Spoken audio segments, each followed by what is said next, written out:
This American carnage stops right here and stops right now. The rise of Donald J. Trump from television star to become the most powerful man in the world was a story that not even the most creative reality show producer could ever have imagined. But the disruptive candidate tapped into a vein of discontent, and in 2016 secured the biggest property deal of his life, winning the keys to 1600 Pennsylvania Avenue. It was to be the start of a dramatic 4 years for America and for the world.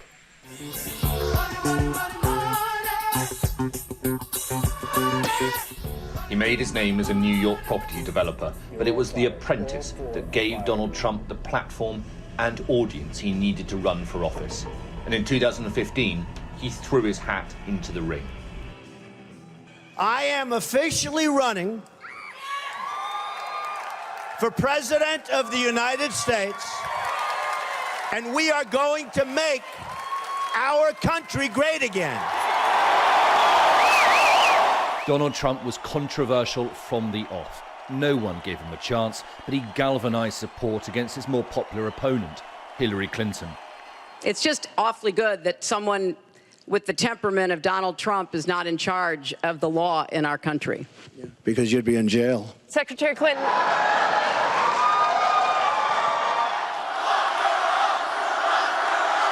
He vowed to make America great again and didn't care how he achieved it. His campaign promise to build a wall on the border with Mexico to keep immigrants out was dismissed as immoral and inhumane. Who's going to pay for the wall?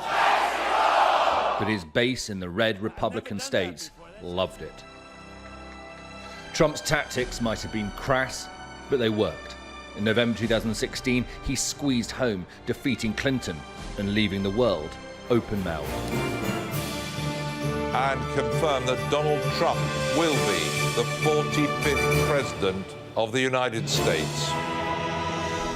On January the 20th, 2017, Donald Trump swore the oath and took office, the 45th President of the United States of America. I, Donald John Trump, do solemnly swear that I will faithfully execute that I will faithfully execute the office of President of the United States. The office of President of the United States. So help me God. So help me God. Congratulations, Mr. President. Trump would thrive on running battles between his version of the truth and the establishment's record of events. So look at all that news back there. Look at all that fake news. He coined the term fake news and weaponized it to his advantage. Don't be... No, I'm not going to give you a question. I'm not going to give you a question. You are fake news. Go ahead. You knew that the president was awake just by looking at Twitter. He seemed to start his days online, fueled by the morning news and berating anyone who got in his way. The FBI investigated accusations of Russian interference in the 2016 election, and his summits with President Putin only fueled his opponent's anger. And then there were the revelations that he tried to coerce Ukraine into helping him score points against his rival Joe Biden. The Democratic Party here on Capitol Hill saw it as their opportunity to remove him from office, but it failed. Trump's 4 years were punctuated by a series of tell-all book releases. Everyone, from journalists, former aides, and even family members, tried to smear the commander-in-chief by putting their accounts into print. For much of the time, it was like water off a duck's back. The turnover of White House staff was phenomenal. Anyone who broke from the mold was out. By the time November's election, there were fewer than 10 of the original staff remaining, and 2 of those were his daughter and son-in-law. The style is a catastrophe. The style has uplifted extremist rhetoric, allied the office of the presidency with some of the lowest and most extreme elements in our society. It's gone from having a critique of corruption to appearing to make just about every aspect of the law in America as for sale to the highest bidder. President Trump split the nation and divided the world. My administration has accomplished more than almost any administration in the history of our country. America's so true.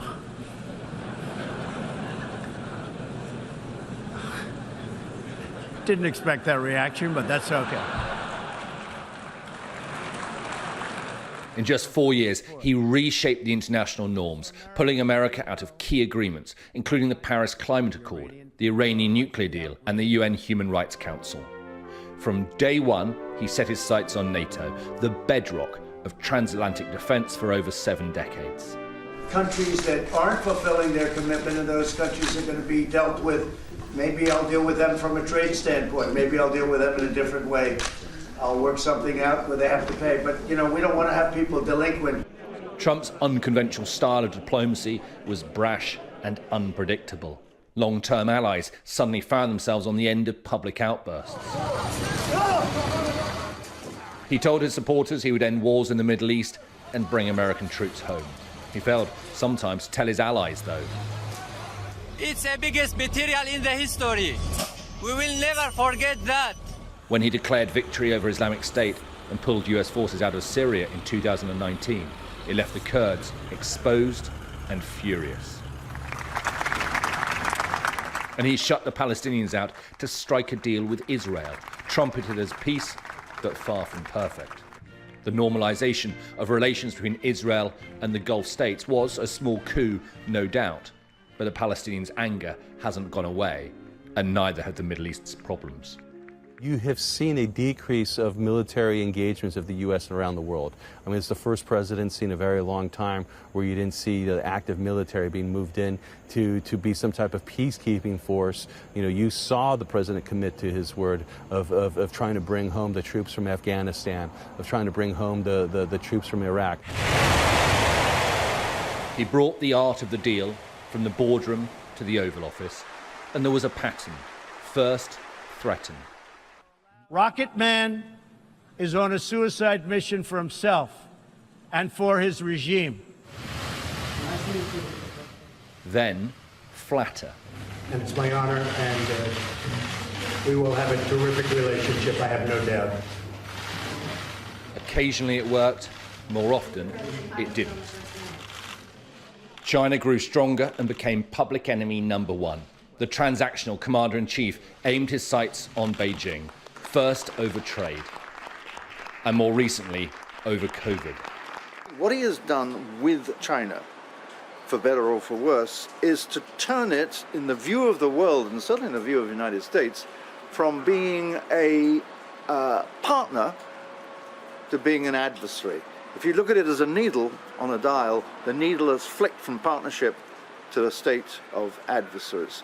And that will result in profound changes in foreign policy, not only in the United States, but also with President Biden, but also in European and others. There was one head of state, though, who Trump was truly in awe of. His state visit to the UK in 2019 had him visibly moved. Queen Elizabeth managed what no other world figure seemingly could. The Donald was humbled. So I then go up and meet the Queen, and she is fantastic. We then go up and we have tea. And I didn't know this. It was supposed to last for 15 minutes, but it lasted for like an hour because we got along. We got along. With trademark exaggeration, Trump claimed he built America's greatest ever economy. That wasn't quite true. Although at the start of 2020, unemployment was the lowest it had been in 50 years, wages were growing, and the poverty rate was at an all-time low. The COVID pandemic destroyed all that. Trump initially dismissed it, waved it off. And then I see the disinfectant, where it knocks it out in a minute, 1 minute. And is there a way we can do something like that by injection inside or... But the pandemic had no respect for the superpower. It's going to disappear. One day it's like a miracle. It will disappear. And from our shores, it could get worse before it gets better. It could maybe go away. We'll see what happens. Nobody really knows. President Trump is about to be taken to Walter Reed Army Medical Center. But for all the bold bluster, Trump also came down with COVID. The president was flown to hospital for treatment. Much of America is still in a sort of lockdown. Shops are boarded up, businesses are closed, and hundreds of thousands of people have lost their lives to COVID. And yet Donald Trump, at times, mocked the disease. For a long period, he refused to wear a mask. He publicly argued and disagreed with his medical experts.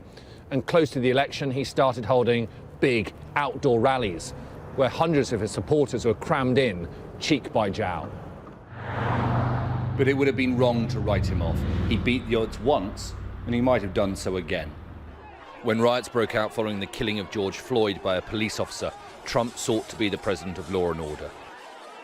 He put the military on the streets of US cities, creating further racial and societal tension, but knowing that it would go down well with his core base, just months away from the election. Trump quietly filled the federal courts with conservative judges, and the death of Ruth Bader Ginsburg gave him an opportunity to appoint a third justice to the Supreme Court, another shot in the arm to galvanize the Republican right. Amy Coney Barrett was sworn in just days before the election. She could end up being Trump's most impactful legacy. But his actions in the dying weeks of his presidency will define his time in office. He refused to go quietly, using his lawyers to spread false claims of election fraud. You can't ever accept when they steal and rig and rob.